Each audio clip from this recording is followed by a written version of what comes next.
अपन आत्माओं जैसे ये हमारे एक बीमारी ला रखी है इन नकली गुरुओं ने कि जैसे आप जी का कोई भी घर का सदस्य मृत्यु को प्राप्त हो जाता है, फिर उसके शरीर को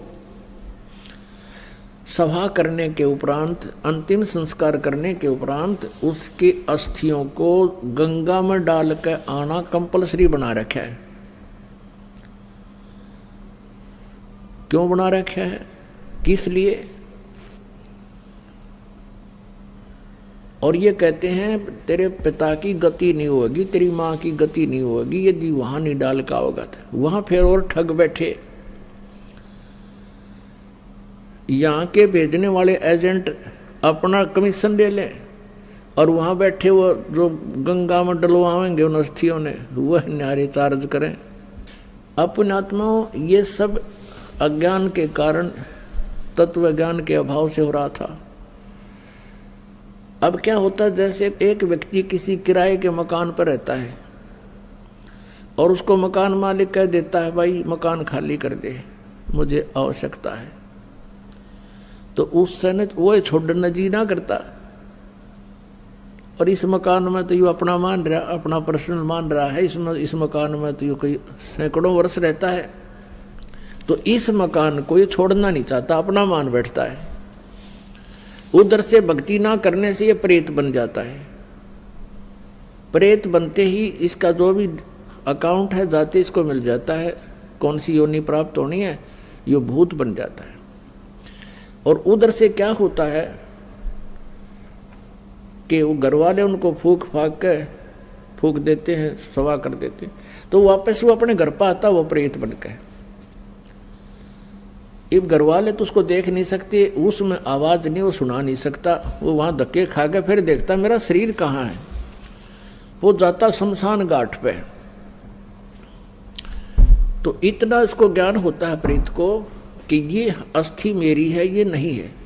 तो अगर वहाँ उसको कोई अपनी अस्थि मिल जाता है, यो हार्ड ना जड़ा हुआ, उसको चिपक जाता मेरा है, यो मेरा, नुतकती चिपट जाए उसका। और ये सद ये क्या करते हैं, सेवड़े उन अस्थियों को उठा लाते हैं और वो अस्थि के साथ आता वो प्रेत, फिर वो उसको अपने जंतर मंत्र से जकड़ लेते हैं, अपने अधीन बना के फिर वो दूसरों को दुखदाई हो जाते हैं। तो इस कारण से इसका उन्होंने निपटारा करवाने के लिए इन नकलियों ने ये सोचा कि भाई इन अस्थियां न उठा कर तुम वहां डालो, ऐसे गहरे जल में डाल दो जहां ये पितर प्रेत बन कर आवे तो उसका हाथ ना लगे, वो चपका नहीं और वापस तुम्हारे घर ना आ जावे, आसपास भी ना रहे। उनका उद्देश्य तो ये था। अब उससे क्या समाधान हो गया, वो तो बनना था वो बन चुका है, प्रेत बनना था या कोई पशु पक्षी बनना था वो तो बन चुका है अपने पूर्व संस्कार से। अब वो नकीते ठाकर डालें जाओ, प्रेत वो बन ही चुका है। तो ऐसी हमारी ऐसी वृत्ति है इस जीव की। उसी आधार से सुखदेव वाली आत्मा का संस्कार ऐसा था कि उसने गंदे अंडे में ही ऐसे उसका अंडा नष्ट हो गया और उसका वो चिपका रहा, अपना जान के मेरा है मेरा है। यह वृत्ति है हमारी। अपन आत्मा जैसे बच्चा गर्भ में आते ही माता को अपनापन हो जाता है और किसी कारण से वो गर्भपात हो जाता है तो बहुत रोती है कि मेरा था मेरा था। ऐसे ही उस अंडे को गंदा होने पर भी उसने अपना मान रखा था, चिपका बैठी थी आत्मा मेरे, उसका संस्कार ऐसा था। और ये सारा कुछ जो होता है पूर्व निर्धारित संस्कारों से ही होता है। जो पार्वती जी को मंत्र मिला ये भी पूर्व संस्कार थे इसके और पूर्व निर्धारित था। अब केवल कबीर परमेश्वर ही उसको परिवर्तन कर सकता है और किसी पर परिवर्तन नहीं होना। तो ये सारा कुछ हुआ तो पूर्व संस्कार से, लेकिन घटना ऐसे घटी हो। तो वो अंडे को जो चिपका में बैठा था वो सुखदेव वाली आत्मा, इसी प्रकार जो ये अस्थियां उठाने की बीमारी लगाई इन लोगों ने इस उद्देश्य से लाई कि जब जय उल्टा आ गया तो वहां शमशान घाट पर बैठा रहेगा।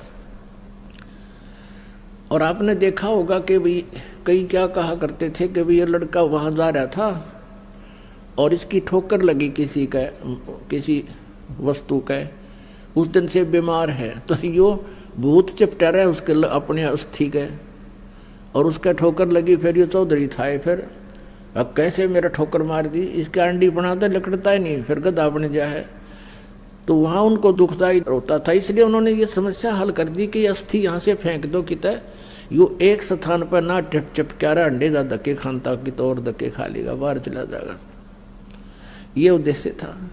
और पुण्यात्माओं कहते हैं यदि आप पूर्ण परमात्मा की भक्ति करते, सतगुरु की संगत करते, ना तो आपने भूत बनना, ना अस्थियां उठाने की आवश्यकता, और आपने यो नाम ले रखा तो कितनी ठोकर लागो, कितने कुछ जाओ चौराहे पर गांडो तुम, और बर्फी खाते हुए आपके निकट कोई भी नहीं आ सकता, क्योंकि ये समर्थ की शक्ति है। एक भक्त बता रहा था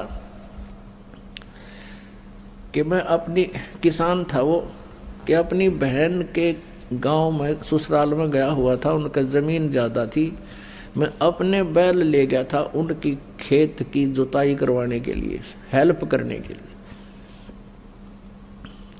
तो मेरी ड्यूटी उन्होंने दूसरे खेत में लगा दी, और बहन का बटेऊ जो बहनोई था वो दूसरे खेत में अपना काम कर रहा था। उस खेत के पास में एक छोटा सा तालाब था, तलैया थी, जोड़ी थी, उसमें एक छोटी सी मंडी बना रखी थी, और कोई वहाँ पर एक 5 किलो एक बेली होती थी, 5 किलो गुड़ का एक ही आइटम बना दिया करते, पेड़ा सा इतना बारा, वो चढ़ा गया वहाँ, वो को पीर प्यार था, पीर की मड़ी थी। वो कहने लगा मैं बैलों को पानी पिलाने के लिए जब गया वहाँ तालाब में, तो मैंने देखा इतना गुड़ दरा बहुत सुंदर, मैंने वो उठा लिया, कुछ तो आप खाया, कुछ कूट छेद के बैलों को खिला दिया, चारे में डाल दिया, और नाम मैंने ले ही रखा था परमेश्वर कबीर जी का, आपके परमात्मा की शरण आ चुका था। तो फिर मुझे वो इतनी दूर दिखाई दिया, एक दोपहर के समय वहाँ बैठा था मैं, कम से कम 50 फुट की दूरी पर एक 3 फुट का आदमी, सफ़ेद दाढ़ी, सफ़ेद कपड़े और 9 आँखें लाल कर रहा, कहने लगा तू ठाडे की शरण में था, ना तेरा बक्कल तारूं, उतने मेरा गुड़ खा लिया। तो तगड़े की शरण में था इसलिए बच गया, ना तेरा बक्कल तारूं, तूने मेरा गुड़ खा लिया। ये भूत बेटी के बाप खावे कुत्ते, उनको भी यही आभास है कि मेरा है, बस दिहाड़े मेरा हो गया भी। तो पुण्यात्माओं, आप समर्थ की शरण आ चुके हो, ये तो आपका असर करें को नहीं।